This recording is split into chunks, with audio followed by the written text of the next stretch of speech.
하나님 말씀 사사기 9장 1절에서 6절까지의 말씀입니다. 사사기 9장 1절에서 6절입니다.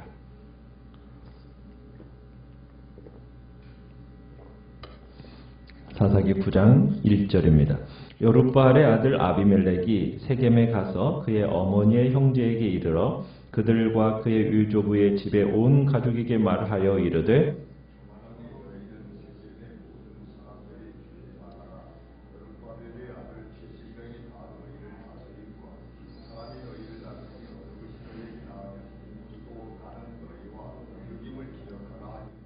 그의 어머니의 형제들이 그를 위하여 이 모든 말을 세겜의 모든 사람들의 귀에 말하매 그들의 마음이 아비멜렉에게로 기울어서 이르기를 그는 우리 형제라 하고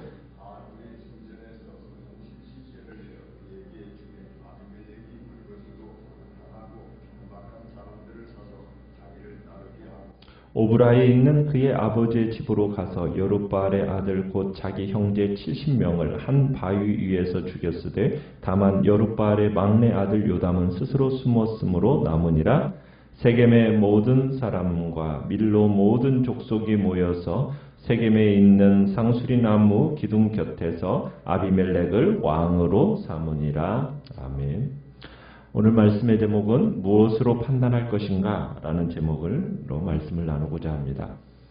우리가 어제 기드온의 말년을 보면서 기드온의 말년의 행동이 그 잘못된 처신이 이스라엘을 결국에는 영적인 암흑기로 빠뜨리는 장면을 우리가 보게 됩니다. 결국 그 암흑기로 빠뜨린 이스라엘, 결국 기드온의 아들들 중에서 어떻게 보면 신분적으로 가장 큰 결함을 지닌 아비멜렉이 유난히 큰 야심을 품은 자였다. 우리가 이제 오늘 본문을 통해서 보게 되는데요. 아비멜렉은 사사가 되어서 40년 동안 이스라엘을 다스렸던 아버지 기드온의 대를 이어서 사사가 되겠다는 게 아니었어요. 도리어 그가 꿈꾼 것은 더 나아가서 이스라엘의 왕이 되겠다라는 겁니다. 아비멜렉이 왕이 되고자 하는 열망을 가지고 있었는데 사실 그의 어머니는 기드온의 정씨가 아내도 아닙니다. 세겜에 살던 첩이었을 뿐이죠. 어떻게 보면 아비멜렉은 기드온의 아들이라는 정통성마저도 확보하기가 어려웠던 사람입니다.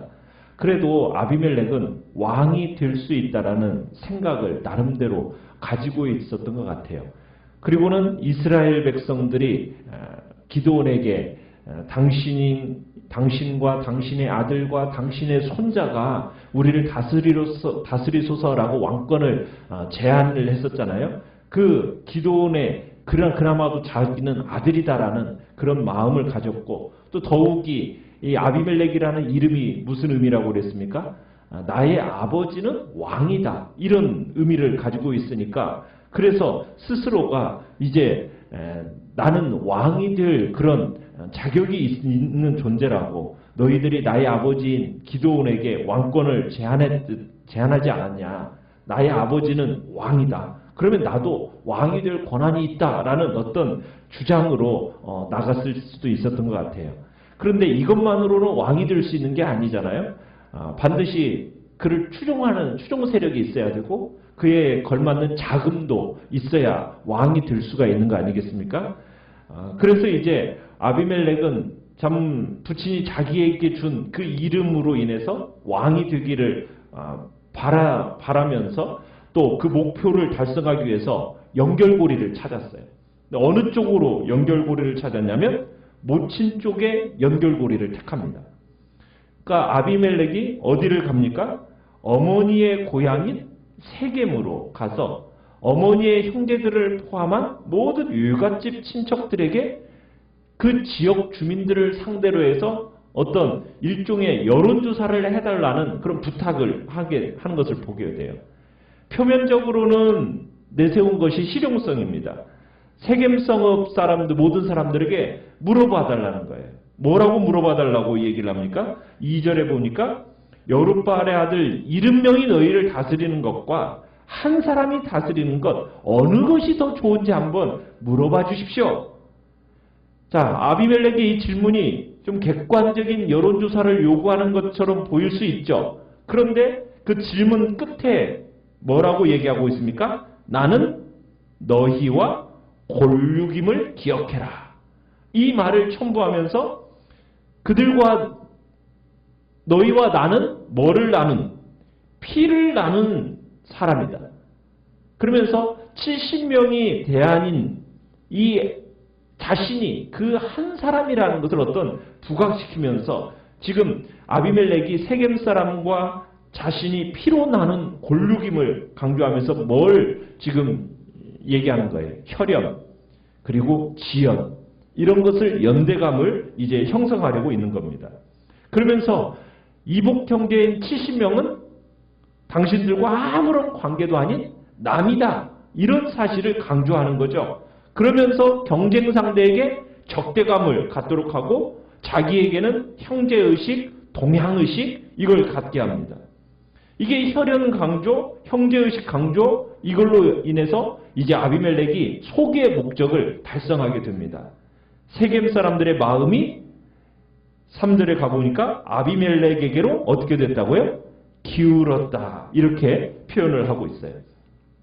그들의 마음이 기운 이유가 뭐겠습니까?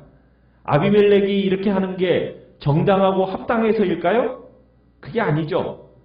세겜 사람들 역시 뭐의 논리에 넘어간 거예요? 혈연의 논리에 넘어간 거예요. 왜? 끝에 보니까 뭐라고 얘기하고 있어요? 3절 끝에 보니까 그는 우리 형제라. 이러면서 아비멜렉의 그 혈연 논리에 세겜 사람들도 그 혈연 논리로 답한 거죠. 그러니까 그들이 기억한 것은 그들의 형제다. 이것만을 기억한 거죠. 그러다 보니까 뭐 하나님을 생각하겠습니까? 하나님의 나라와 그분의 뜻을 생각하겠습니까? 그런 것은 전혀 생각하지 않고 오직 혈연의 논리, 지연의 논리, 오직 이런 것만 서니까 하나님의 나라의 논리는 설 자리를 잃어버리게 되는 겁니다. 자, 세겜의 귀족들은 이 아비멜렉의 제안을 받아들였어요. 그런데 아비멜렉 혼자서는 왕으로서 효과적으로 통치할 수가 없습니다. 왜? 뭐가 있어야 돼요? 군대가 있어야 되는 거예요. 그죠? 외부의 침입으로부터 도시를 방어하고 내부 반란을 진압하려면 군대가 있어야 되는데 이 당시 이스라엘은 왕정제도가 아니잖아요. 그러다 보니까 상비군이 없는 겁니다. 군대가 없어요. 오직 뭐가 있냐면 돈을 받고 전쟁하는 용병만 있을 뿐이에요. 그래서 용병을 고용하려니까 뭐가 필요해요? 돈이 필요한 거예요.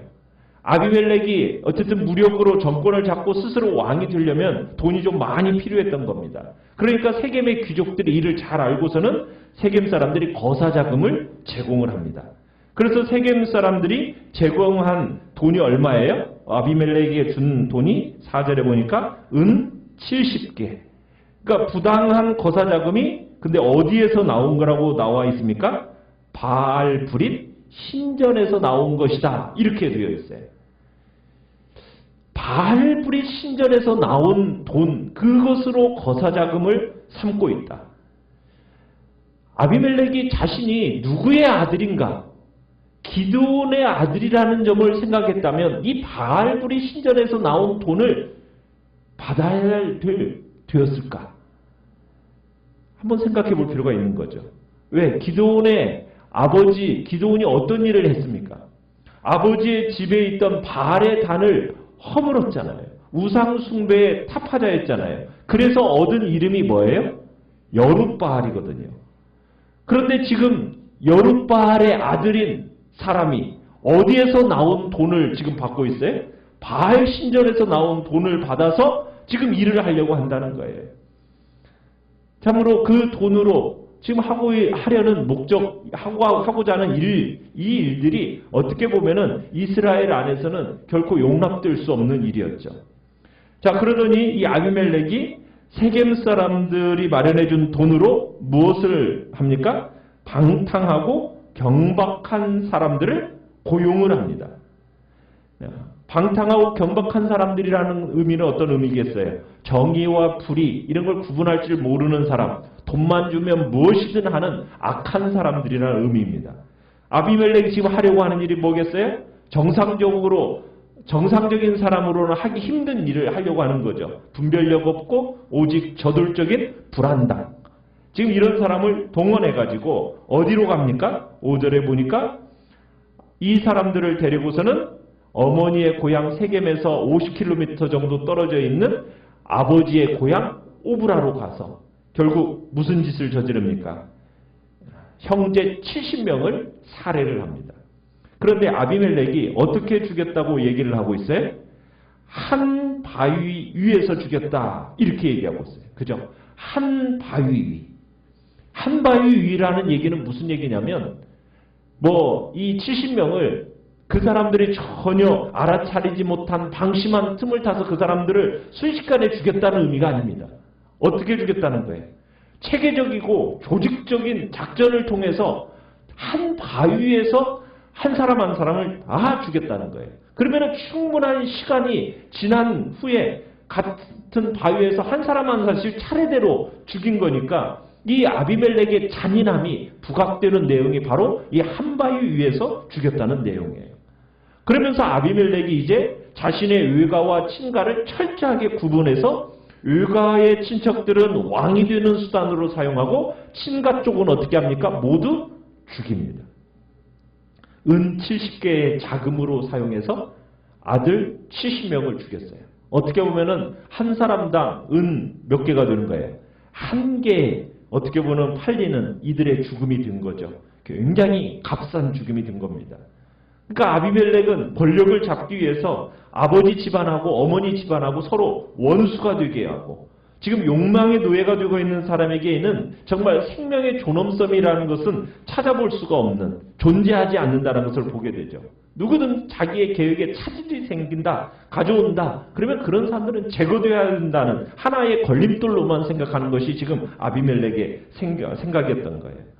이렇게 생명의 존엄성을 인정하지 않는 이 아비멜렉, 결국 하나님이 심판하십니다.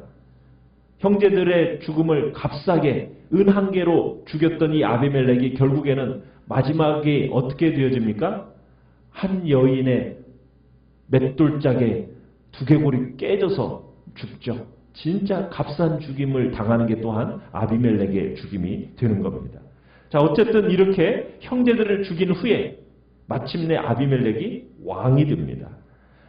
6절에 보면은 왕이 되는데 어디에서 왕이 되었다고 얘기하고 있습니까? 상수리 나무 기둥 곁에서 왕이 되었다. 이 상수리 나무 기둥 곁이라는 얘기는 결국 뭐냐면 가나안에서 성행했던 바알 종교에서 세우는 기둥입니다. 결국 바알을 상징하는 물건이 이 기둥이거든요. 그러면은 결국 어떤 방법과 누구를 동원해서 지금 왕이 되는 거예요? 세겜 사람들과 바알의 힘을 빌어서 아비멜렉이 왕이 되었다. 스스로 왕이 되었다라는 것을 의미하는 겁니다. 오늘 우리가 여기서 9장에서 자주 나오는 기드온의 이름이 있습니다.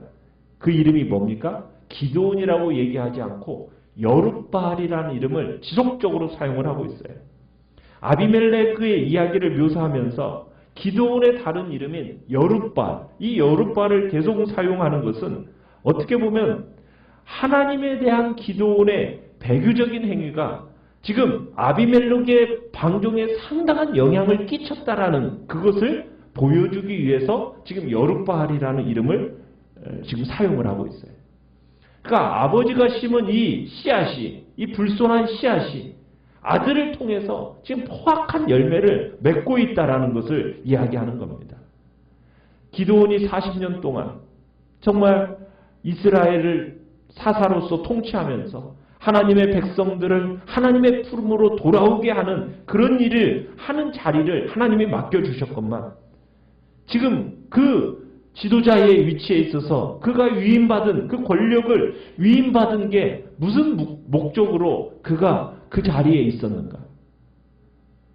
어떻게 보면은 하나님을 영화롭게 하고 그 공동체를 하나님의 품으로 돌아오도록 하기 위해서 하나님이 사사의 자리에 세워놓으셨는데 오히려 기드온은 어제 보았듯이 자신의 지위를 이용해서 백성들로부터 하나님을 어떻게 보면 멀어지게 만드는, 그에게만 하는 것을 맡기셨는데 결국에는 그의 아들 세대에 가서는 큰 대가를 치르게 되는 참으로 안타까운 일이 벌어지는 것을 보게 돼요.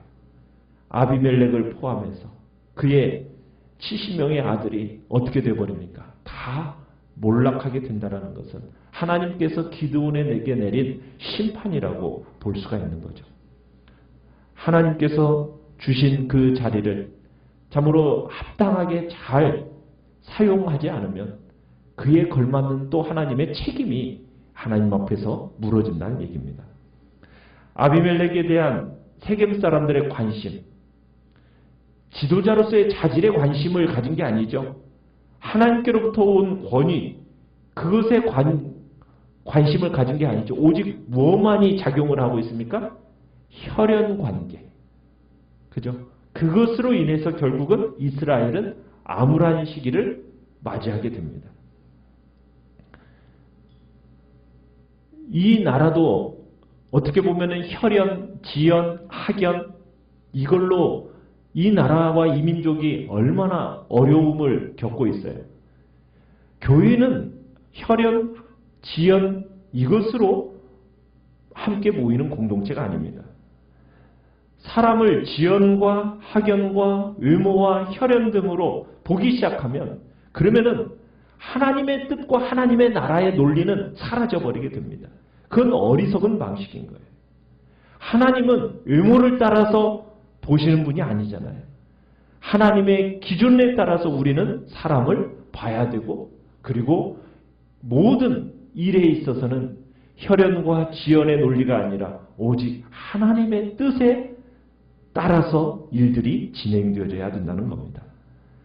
결국 혈연의 논리로 간 그 결과는 참으로 이스라엘 백성들끼리 서로 고통 속으로 집어넣는 그런 공동체로 나아간다는 이야기가 우리에게 주는 교훈을 오늘 얘기하고 있는 겁니다. 오늘 우리는 사람을 볼 때 외모가 아니에요. 우리와 관련된 어떤 혈연, 지연, 학연의 어떤 그런 것으로 우리가 서로를 관계를 맺어가는 것이 아니라 정말 주님의 말씀으로 또 하나님의 나라의 논리로 그리고 서로의 중심을 바라볼 수 있는 지혜를 가지고 우리가 서로 공동체를 이뤄나가고 교제해 나가야 될 것을 주님은 우리에게 말씀하고 계시는 것입니다. 오늘도 이 말씀을 생각하면서 주님의 복된 교회가 그러한 하나님의 나라의 논리를 가지고 주의 뜻을 이뤄나가는 복된 공동체가 되게 해달라고 위해서 기도하시길 바랍니다. 기도하시길 바랍니다.